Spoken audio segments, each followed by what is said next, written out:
చుట్టుపక్కల వాళ్ళ దగ్గర నుంచి కూడా బీజేపీ వాళ్ళని కూడా అక్కడికి రప్పిస్తున్నారు. కొన్ని వేల మంది పోలీసులు అక్కడ మోహరించినట్టుగా చూపిస్తా ఉన్నారు. నేను అడుగుతా ఉన్నా,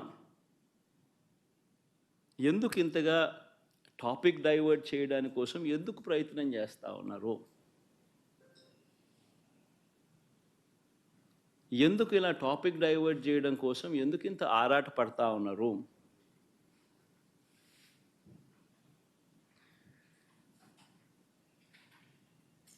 గమనించినట్లయితే కొన్ని వేల మంది పోలీసులు అక్కడ మోహరించినట్టుగా చూపిస్తా ఉన్నారు. నేను అడుగుతా ఉన్నా, ఎందుకు ఇంతగా టాపిక్ డైవర్ట్ చేయడానికి కోసం ఎందుకు ప్రయత్నం చేస్తూ ఉన్నారు? ఎందుకు ఇలా టాపిక్ డైవర్ట్ చేయడం కోసం ఎందుకు ఇంత ఆరాట పడతా ఉన్నారు?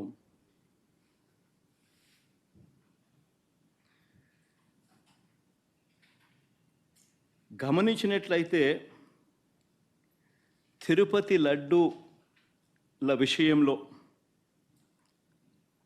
తాను చెప్పినవన్నీ, చంద్రబాబు చెప్పినవన్నీ అబద్ధాలు అని ఒక్కొక్కటిగా రుజువవుతూ కనిపిస్తూ ఉన్నాయి.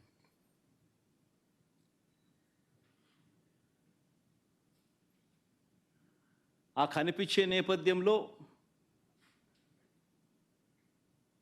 100 రోజుల పాలన మీద టాపిక్ డైవర్ట్ చేస్తూ లడ్డూల టాపిక్ తీసుకొచ్చాడు. ఆ లడ్డూల టాపిక్లో చంద్రబాబు నాయుడు అడ్డగోలుగా తప్పు చేసి గుడి పవిత్రతను దెబ్బతీస్తూ అడ్డగోలుగా దొరికిపోయేసరికి మళ్ళీ ఈ టాపిక్ను డైవర్ట్ చేసేందుకు, లడ్డూల టాపిక్ను డైవర్ట్ చేసేందుకు కొత్తగా ఇప్పుడు డిక్లరేషన్ టాపిక్ తీసుకొచ్చి మళ్ళీ అది ఇంకొక రాజకీయం చేస్తూ ఉన్నారు. ఒకసారి గమనించినట్టయితే తిరుమల పవిత్రతను, స్వామివారి ప్రసాదం విశిష్టతను, తిరుమల పవిత్రతను, స్వామివారి ప్రసాదము విశిష్టతను, తిరుపతి దేవస్థానం పేరు ప్రఖ్యాతలను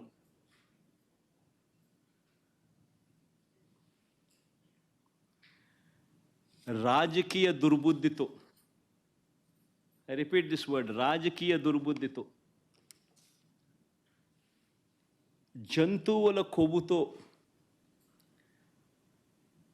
లడ్లు తయారీ అయినట్టుగా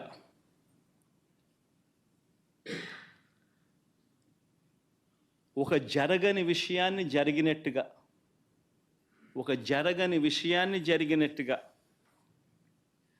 ఆ కల్తీ ప్రసాదాన్ని భక్తులు తిన్నట్టుగా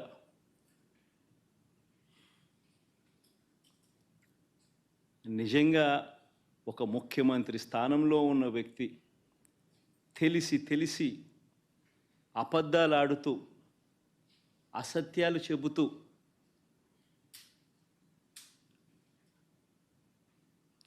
స్వామివారి పేరు ప్రఖ్యాతలను, తిరుపతి లడ్డు విశిష్టతను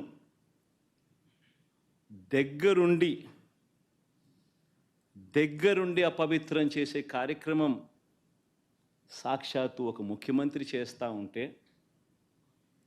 ఇంతకన్నా దారుణం ఎక్కడైనా ఉంటుందా, ఇంతకన్నా అధర్మం ఎక్కడైనా ఉంటుందా అని ఆలోచన చేయమని అడుగుతా ఉన్నా.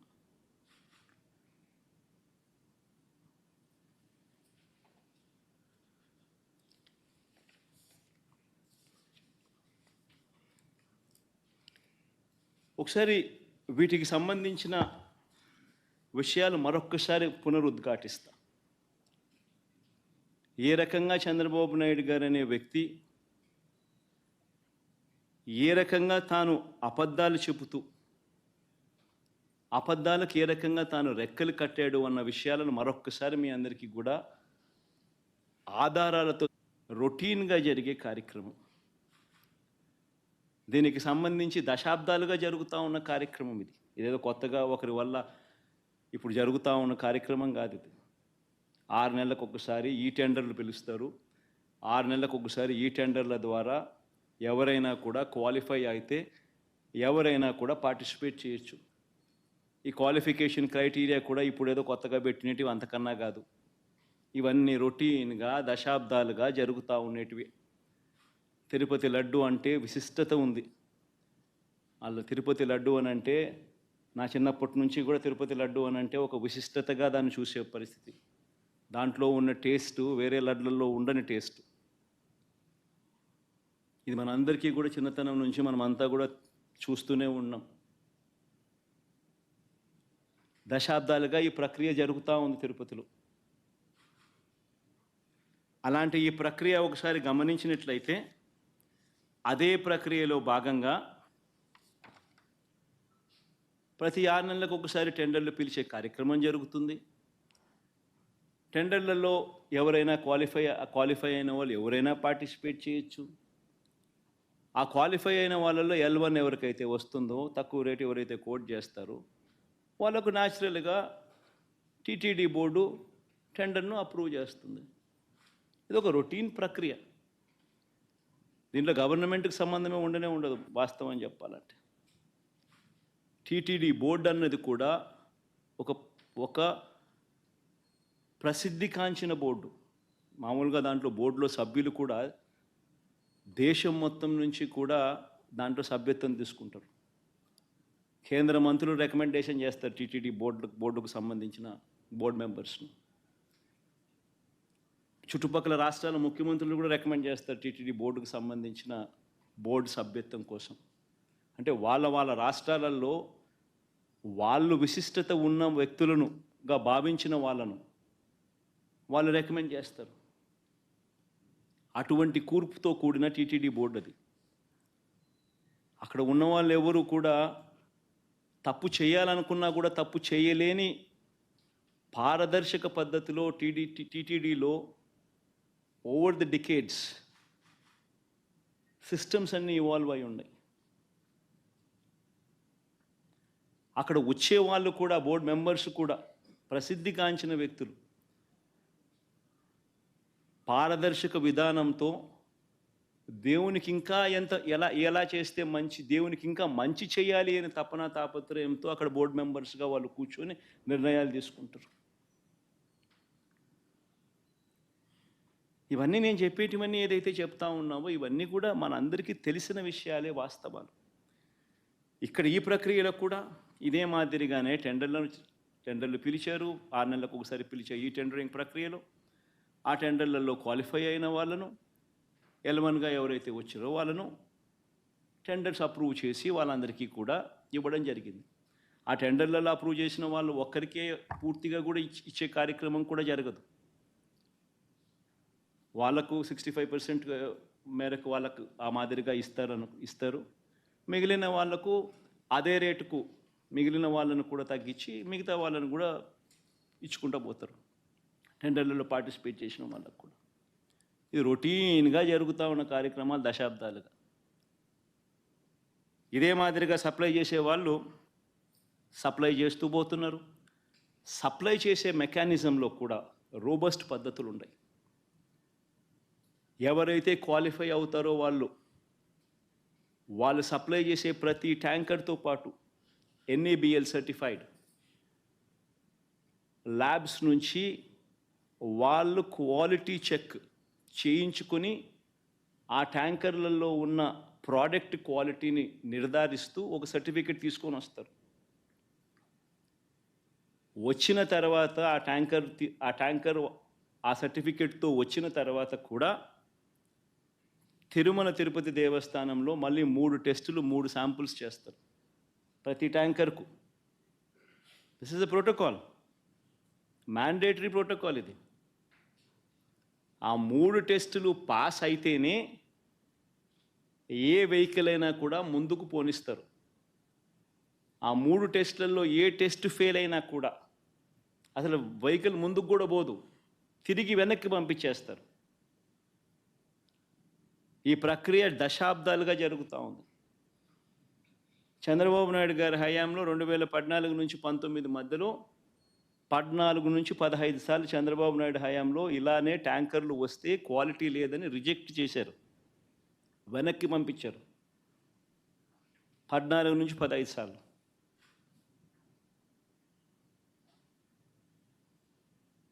మంచిది. ఒక రోబస్ట్ ప్రక్రియ అన్నది ఒకటి ఉంది. తప్పులు ఎవడైనా చేయాలనుకుంటే తప్పులు చేసే అవకాశం లేని ఒక గొప్ప ప్రక్రియ ఒకటి తిరుపతిలో ప్రాక్టీస్లో ఉంది. సిమిలర్గా 2019 నుంచి 24 మధ్య వైఎస్ఆర్సీపీ రెజ్యూమ్లో కూడా 18 సార్లు ఇదే మాదిరిగానే రిజెక్ట్ చేసి వెనక్కి పంపించారు. ఇవి నేను చెప్పినటివన్నీ కూడా అక్షర సత్యాలు. ఒక గొప్ప ప్రాక్టీస్ ఒకటి ఉంది, ఒక గొప్ప ప్రొసీజర్ ఉంది. ఏ కారణాల చేతైనా కూడా, ఏ శాంపుల్ అయినా కూడా, ఏ ట్యాంకర్ అయినా కూడా రిజెక్ట్ అయిపోతే ముందుకు కూడా పోదు, వెనక్కి పంపించేస్తారు. మరి అలాంటి పరిస్థితి ఇక్కడ కూడా జరిగింది. చంద్రబాబు నాయుడు గారు ముఖ్యమంత్రి అయిన తర్వాత ఈ టెండర్లలో సప్లై స్టార్ట్ అయింది. ఇప్పుడు వీళ్ళు టీటీడీ బోర్డు కూడా వీళ్ళైతే ఏదైతే ఫైనలైజ్ చేసినారో ఆ బోర్డు ఫైనలైజ్ చేసిన, అప్రూవ్ చేసిన వాళ్ళు ఎప్పటి నుంచి సప్లై చేశారు? జూన్ 12వ తారీఖు నుంచి వాళ్ళు సప్లై చేశారు.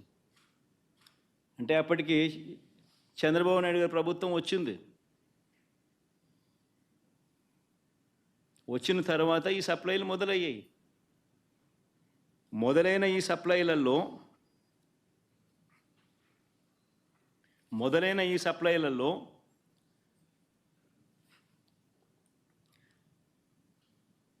జూన్ 12, జూన్ 21, జూన్ 25, జూలై 4న వచ్చిన ట్యాంకర్లన్నీ టెస్టులలో పాస్ అయి ముందుకు కదిలాయి, లడ్లలో ఉపయోగించారు. జూలై 6న 2 ట్యాంకర్లు, జూలై 12న ఇంకో 2 ట్యాంకర్లు రావడము, ఈ 4 ట్యాంకర్లలో ఏదైతే వచ్చాయో అవి టెస్టులు ఫెయిల్ అయినాయి. ఈ టెస్టులు ఫెయిల్ అయితే మామూలుగా వెనక్కి పంపించే కార్యక్రమం జరిగింది. ఈ టెస్టులు ఫెయిల్ అయినప్పుడు ఈ 3 టెస్టులు చేసిన తర్వాత వెనక్కి పంపించేదానికి పక్కన పెట్టేసి మామూలుగా CFTRI central food technological research institute మైసూరుకు పంపిస్తారు. డౌట్లు ఇంకా ఫర్దర్గా ఏమైనా ఒక్కొక్కసారి ర్యాండమ్గా కూడా పంపిస్తూ ఉంటాం. ఫర్దర్గా ఏదైనా వెరిఫై చేసేదానికైనా కదా. కానీ ఇక్కడ మాత్రం గుజరాత్కు పంపించారు NDDB. ఫస్ట్ టైం TTDలో జరిగిన ఘటన ఇది. NDDB was brought into the picture for the first time.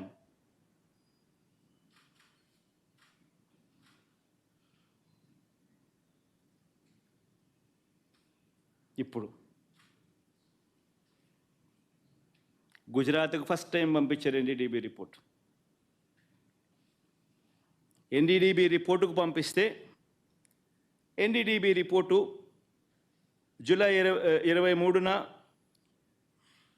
వాళ్ళు శాంపుల్ వాళ్ళు ఈ టెస్ట్ రిపోర్ట్ పంపించినారు రిజెక్ట్ చేస్తూ. ఈ శాంపుల్స్ ఈ ట్యాంకర్లు ఏదైతే ఉన్నాయో వెనక్కి వెళ్ళిపోయాయి, రిజెక్ట్ చేయబడ్డారు. జూలై 23న రిపోర్ట్ వచ్చింది. TTD EO వారి పర్మిషన్ కూడా ఇవ్వలేదు, పంపించేశారు. ఇవే విషయాలు వెనక్కి పంపించినట్టుగా ఆ కంపెనీ వాళ్ళకు షోకాస్ నోటీసులు కూడా ఇచ్చారు.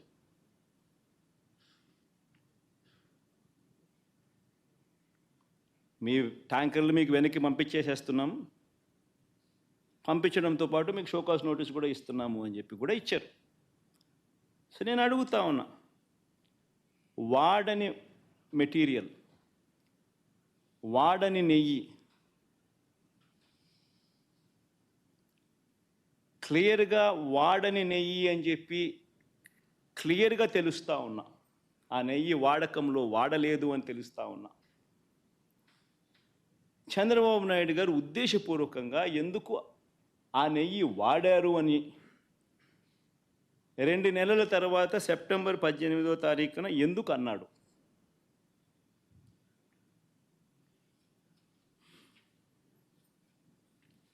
ఒకసారి ఈ వీడియో క్లిప్పింగ్లో ఒకసారి వినండి. జూలై 23వ తారీఖున అప్పటి ఈఓ, అంటే చంద్రబాబు నాయుడు గారి హయాంలో ఆయనే నియమించిన ఐఏఎస్ ఆఫీసర్ ఈఓ, ఆయన మాటలను ఒక్కసారి వినండి. 23వ తారీఖునే ఆయన అన్న మాటలు. సౌండ్ పెట్టుమా, సౌండ్ పెట్టి మొదటి నుంచి ప్లే చేయమ్మా.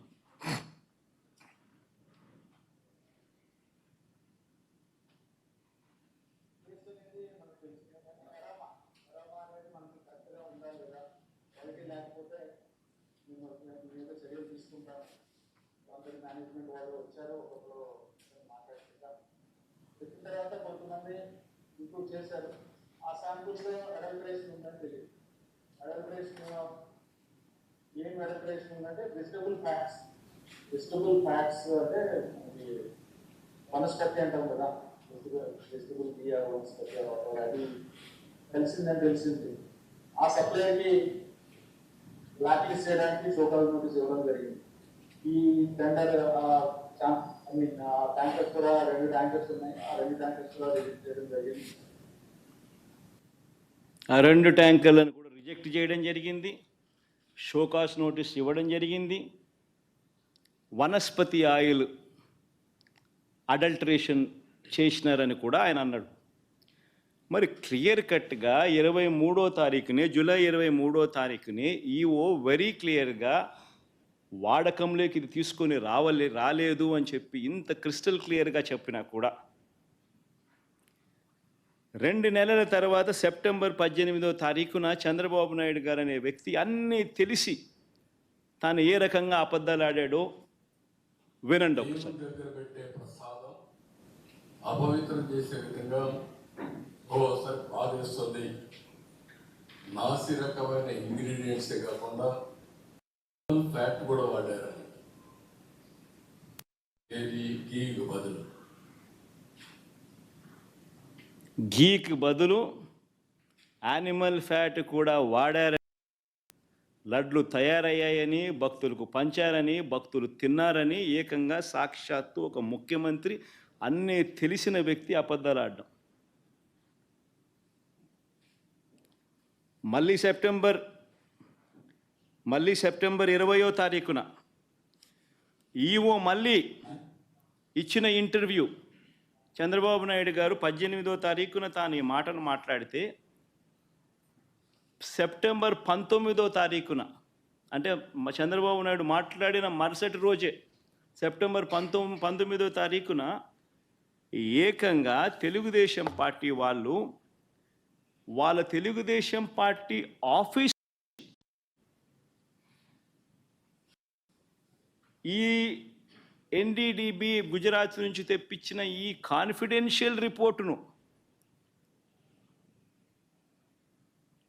రిలీజ్ చేస్తారు తెలుగుదేశం పార్టీ ఆఫీస్ నుంచి. సెప్టెంబర్ 19వ తారీఖున, అంటే చంద్రబాబు నాయుడు 18వ తారీఖున మాట్లాడతాడు అబద్ధాలు వల్ల వేస్తూ. సెప్టెంబర్ 19వ తారీఖున, అంటే మరుసటి రోజు తెలుగుదేశం పార్టీ ఆఫీస్లో నుంచి ఈ రిపోర్ట్ రిలీజ్ చేస్తారు.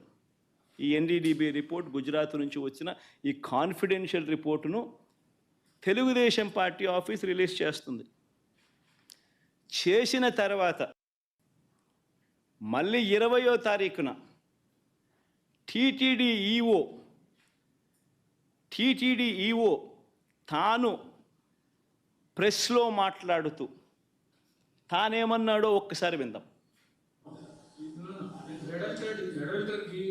Four tankers have been kept aside, and then they were kept aside so that they can be used when the reports come clear. But the reports unfortunately didn't come clear, and we rejected, we sent it, and then we stopped from that supply.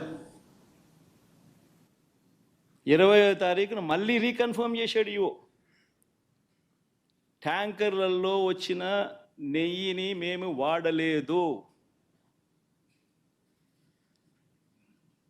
ఆ reports సరిగ్గా రాని నేపథ్యంలో ఆ రిపోర్ట్స్ను ఆధారంగా ఆ ట్యాంకర్లను వెనక్కి పంపించేశాము అని మళ్ళీ రీటరేట్ చేసినాడు. మరొక్కసారి మళ్ళీ ధృవీకరించాడు ఈవో. ఇవ్వడమే కాక అఫీషియల్గా సెప్టెంబర్ 22వ తారీఖున 20వ తారీఖున ఆ మాట చెప్పాడు. 22వ తారీఖున ఏకంగా ఈవో తాను సంతకం చేసి, ఇది ఈవో సంతకం,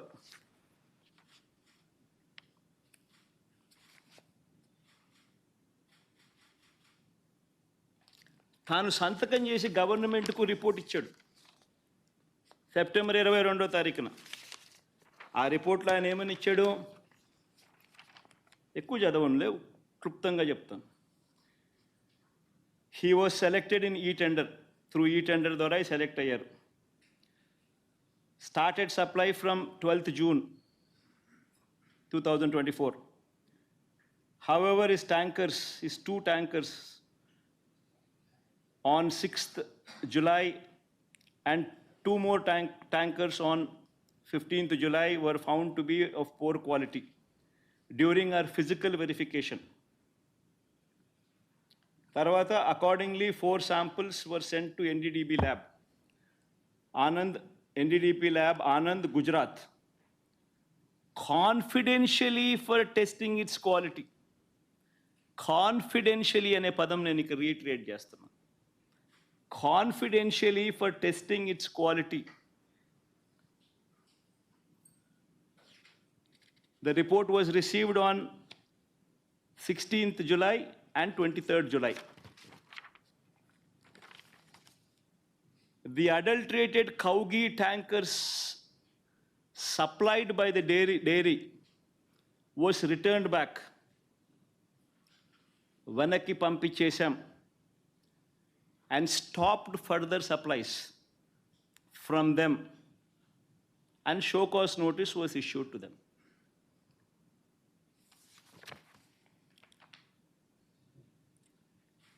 నేను అడుగుతా ఉన్నా, confidential report Telugu Desam party office September 19వ తారీఖున 2 నెలల తర్వాత తెలుగుదేశం ఆఫీస్ నుంచి రిలీజ్ చేస్తారు.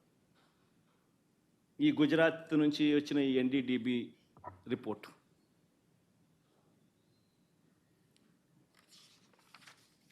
నేను అడుగుతా ఉన్నా, ఇవన్నీ తెలిసిన తర్వాత కూడా సెప్టెంబర్ 22వ తారీఖున ఈఓ ఈ రిపోర్ట్ ఇచ్చిన తర్వాత కూడా సెప్టెంబర్ 22వ తారీఖున చంద్రబాబు నాయుడు ప్రెస్ స్టేట్మెంట్, అది కూడా ఒకసారి వినండి.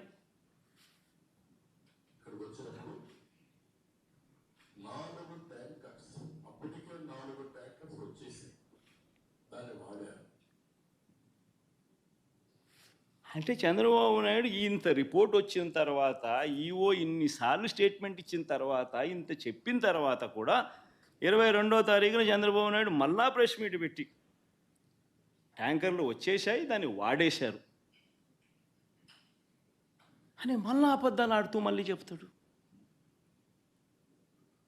నేను అడుగుతా ఉన్నా, ముఖ్యమంత్రి స్థానంలో ఉన్న వ్యక్తి కేవలం రాజకీయంగా లబ్ధి పొందేందుకు ఈ మాదిరిగా స్వామివారి ప్రసాదం విశిష్టతను, తిరుమల తిరుపతి దేవస్థానం ప్రతిష్టను, వెంకటేశ్వర స్వామి ప్రసాదానికి సంబంధించిన పేరు ప్రఖ్యాతలను ఈ మాదిరిగా అబద్ధాలతో తగ్గించడం, కుట్రపూరితంగా అబద్ధాలతో తగ్గించడం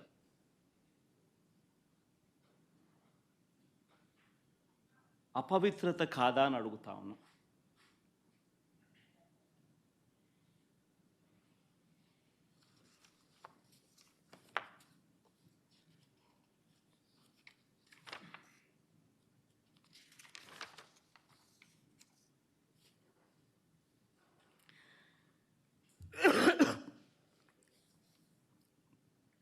నా ఎన్డీడీపీ రిపోర్ట్ ఉందమ్మా.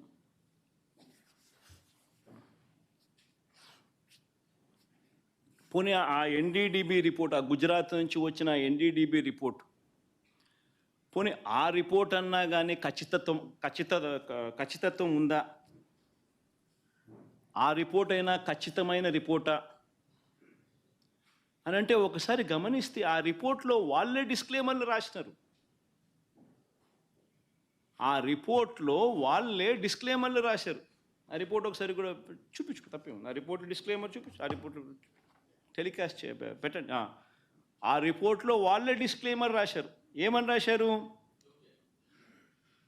ది ఎస్ వాల్యూ అంటే ఉండాల్సిన స్టాండర్డ్ వాల్యూ కన్నా ఉన్న స్టాండర్డ్ వాల్యూ ఆ శాంపుల్స్లో డీవియేషన్స్ ఉన్నాయి. కానీ హౌఎవర్ కానీ ఈ సర్కమ్స్టాన్సెస్లో ఒక false positive result can also be obtained. అంటే ఇలాంటి సర్కమ్స్టాన్సెస్లో ఒక false positive result can also be obtained అని డిస్క్లైమర్ కూడా ఇచ్చారు.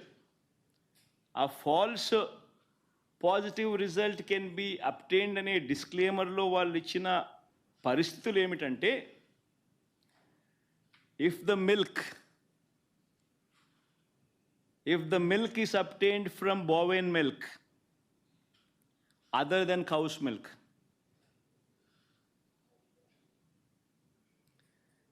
if the milk is obtained from cows which received an exceptionally high feeding of pure vegetable oils such as repressed oil, cotton or palm oil, etc. అంటే ఈ sample గన ఆవుల దగ్గర నుంచి ఆ ఆవులు high feeding of pure vegetable oils such as repressed oil, cotton, palm oil ఇటువంటివి తిన్న పరిస్థితులు ఆ ఆవులో ఉంటే ఈ రిపోర్ట్లు ఈ మాదిరిగా రావచ్చు అని కూడా చెప్పడం జరిగింది. ఆర్ ఇటువంటి రిపోర్టు ఏదైనా cow suffering from serious under feeding, అంటే ఒక ఆవు అండర్ ఫీడింగ్లో ఉన్నప్పుడు, సరిగ్గా తిండి తిననప్పుడు ఆ ఆవులో నుంచి పాలు తీసినప్పుడు కూడా ఇలాంటి రిజల్ట్సే వస్తాయంట.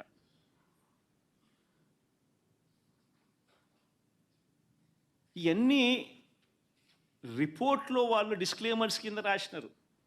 ఇదేదో ఖచ్చితమైన రిపోర్టా అంటే అది కాదు. మరి ఇవన్నీ తెలిసి చంద్రబాబు నాయుడు కావాలని అబద్ధాలు ఆడుతూ తిరుపతి వెంకటేశ్వర స్వామి వారి విశిష్టతను, ప్రసాదానికి సంబంధించిన పవిత్రతను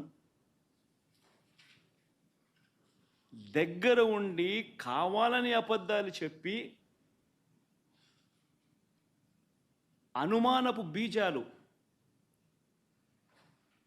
ప్రసాదం పుచ్చుకునే ప్రతి ఒక్కరిలోనూ లేపడం దుర్మార్గం కాదా అని అడుగుతా ఉన్నా.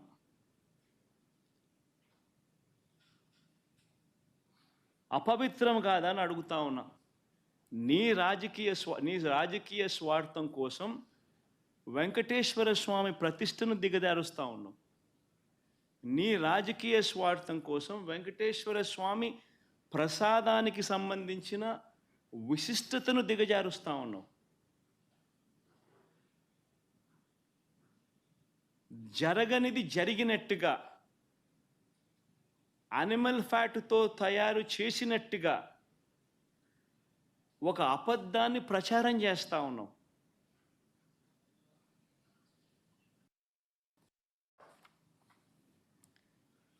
ధర్మమేనా అని అడుగుతా ఉన్నా. మరోవైపు ఇంకా ఇలా అబద్ధాలు రోజుకు ఒక్కొక్కడు ఒక్కొక్క అబద్ధాన్ని ప్రమోట్ చేస్తారు. ఈ మధ్యకాలంలోనే ఇంకొక అబద్ధాలను వీళ్ళు ప్రమోట్ చేస్తూ నందిని బ్రాండ్ను కూడా వాడడం లేదని అంటాడు. KMF పక్కన కర్ణాటక మిల్క్ ఫెడరేషన్ వారి నందిని బ్రాండ్ అని. నేను అడుగుతాను, 2015 నుంచి 2019 చంద్రబాబు నాయుడు గారి హయాంలో 2015 నుంచి 2018 అక్టోబర్ దాకా నందిని బ్రాండ్ ఎందుకు లేదు? చంద్రబాబు నాయుడు గారు కొనుగోలు చేసిన 6 నెలలకు ఒకసారి పిలిచిన టెండర్ల ప్రక్రియలో ఎందుకు లేదు?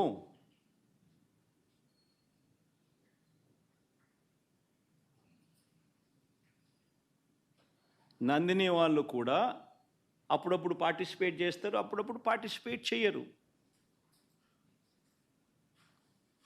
మన హయాంలో కూడా 2019 తర్వాత మన హయాంలో కూడా నందిని వాళ్ళు అప్పుడప్పుడు పార్టిసిపేట్ చేశారు.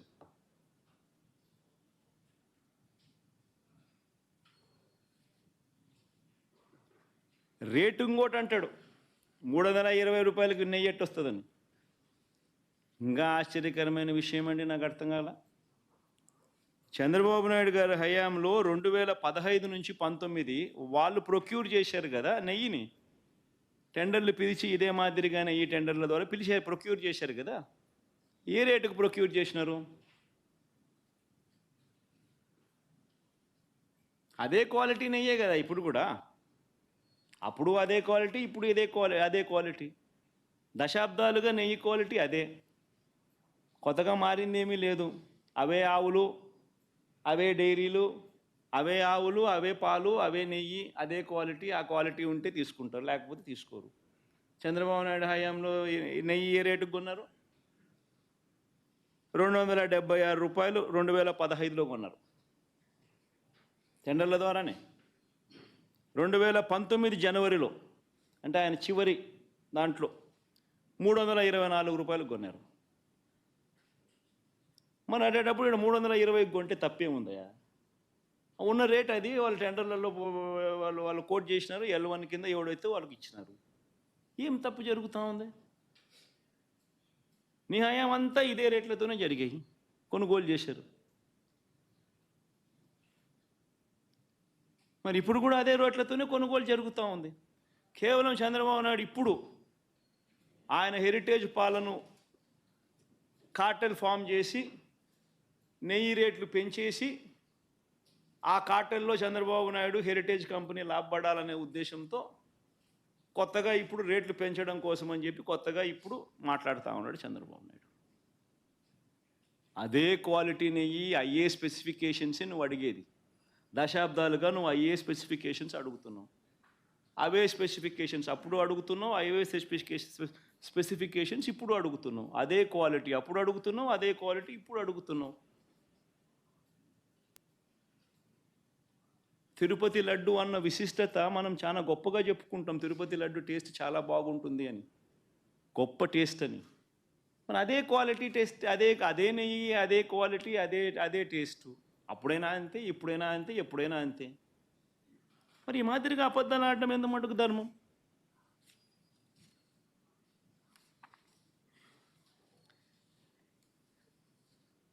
చంద్రబాబు గారి పాపాలు నిజంగా ఒక్కొక్కటిగా కూడా బయటకు వస్తూ ఉన్న నేపథ్యంలో ప్రజలందరూ కూడా చంద్రబాబు నాయుడు గారిని వేలెత్తి చూపించే కార్యక్రమం జరుగుతూ ఉన్న నేపథ్యంలో చంద్రబాబు నాయుడు గారు ఈ మధ్యకాలంలోనే లడ్డూ టాపిక్లో చంద్రబాబు గారు ఎప్పుడైతే ఈ మాదిరిగా చంద్రబాబు నాయుడు గారు ప్రజలు చంద్రబాబు నాయుడు గారు చేసిన తప్పును ఎప్పుడైతే తప్పులు పట్టడం మొదలుపెట్టారో, ప్రజలకు ఎప్పుడైతే వాస్తవాలు తెలియడం మొదలెట్టాయో, అప్పుడు ఈ పెద్ద మనిషి ఏం చేస్తాడు? టాపిక్ డైవర్ట్ చేయడం చేస్తూ ఏమంటాడు? టాపిక్ డైవర్ట్ చేయడం కోసం ఏమంటాడు? డిక్లరేషన్ సర్టిఫికేట్ అంటే. ఇప్పుడు నిజంగా ఆశ్చర్యం కాదా? జగన్ ఏమన్నా కొత్తనా? రాజశేఖర రెడ్డి గారు ఏమన్నా కొత్తనా? నా మతం ఏమిటని తెలియదా ఎవరికైనా ఆంధ్ర రాష్ట్రంలో కానీ దేశంలో కానీ? నా కులం ఏమిటి అని చెప్పి ఎవరికి తెలియదా రాష్ట్రంలో కానీ దేశంలో కానీ? రాజశేఖర రెడ్డి గారు 5 సంవత్సరాలు ముఖ్యమంత్రిగా ప్రతి సంవత్సరం బ్రహ్మోత్సవాలకు వస్త్రాలు నాన్నగారే సమర్పించారు. నాన్నగారు కొడుకునే కదా నేను. ముఖ్యమంత్రి కాకమునుపు. అంతెందుకు నా పాదయాత్ర మొదలెట్టేటప్పుడు వెంకటేశ్వర స్వామి ఆశీస్సులు తీసుకొని మొదలెట్టా. నా పాదయాత్ర అయిపోయిన తర్వాత నేరుగా తిరుపతికి వెళ్ళి కాలినడకన కొండెక్కా.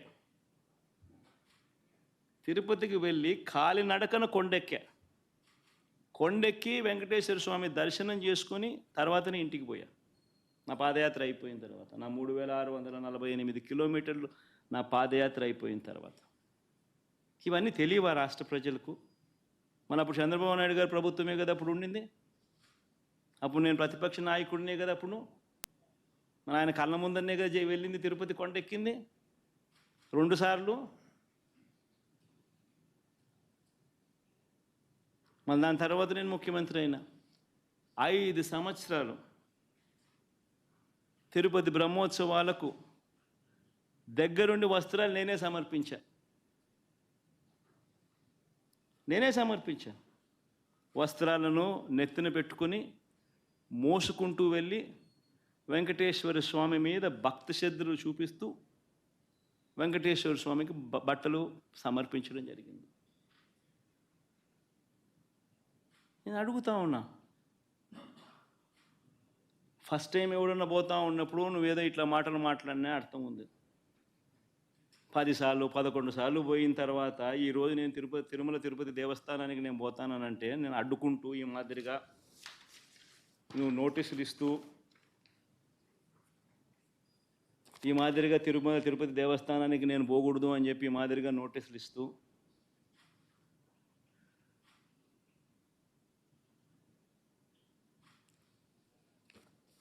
ఈ మాదిరిగా మా ఎమ్మెల్యేలకు మా కార్పొరేటర్లకు అందరికీ కూడా ఈ మాదిరిగా నోటీసులు పంపుతూ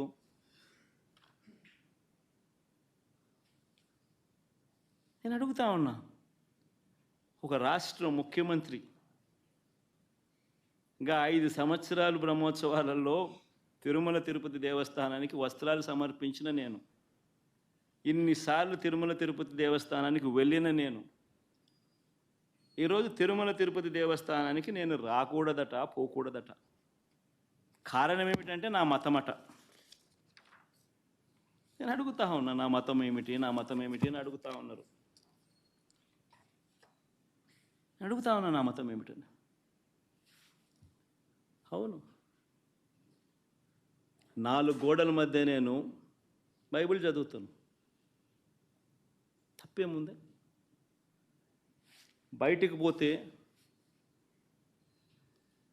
హిందూ సాంప్రదాయాలను నేను అనుసరిస్తాను, గౌరవిస్తాను.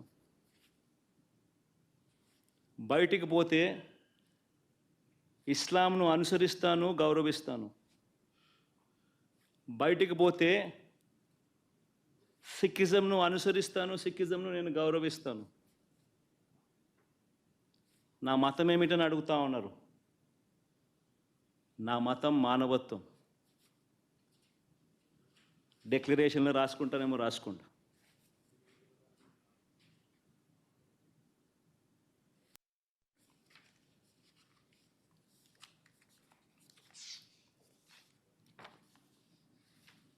భారతదేశం కాన్స్టిట్యూషన్ నేను ఒకసారి చదువుతా. According to the preamble, India is a sovereign, socialist, secular, democratic republic. Secular అనే పదానికి అర్థం తెలుసని అడుగుతా ఉన్నా. గుడికి పోయే వ్యక్తిని నువ్వు ఏ మతము అని అడుగుతా ఉన్నావు. ఏ మతము అని చెప్పకపోతే గుడిలోకి ఎంటర్ కాకూడదు అని అంటా ఉన్నావు. సెక్యులర్ దేశం అని చెప్పి చెప్పుకుంటా ఉన్నాం. ఒక ముఖ్యమంత్రిగా పరిపాలన చేసిన వ్యక్తి పరిస్థితి ఇది అయితే ఇక ఆ దళితుల పరిస్థితి ఏమిటి? గుళ్ళలోకి పోగలుగుతారా? పోయే పరిస్థితి ఉందా? పోనిస్తారా? రానిస్తారా? ఏం చేస్తూ ఉండు? నిజంగా రాజకీయాల్లో మతం పేరుతో రాజకీయాలు చేయడం ఎంత దౌర్భాగ్యమో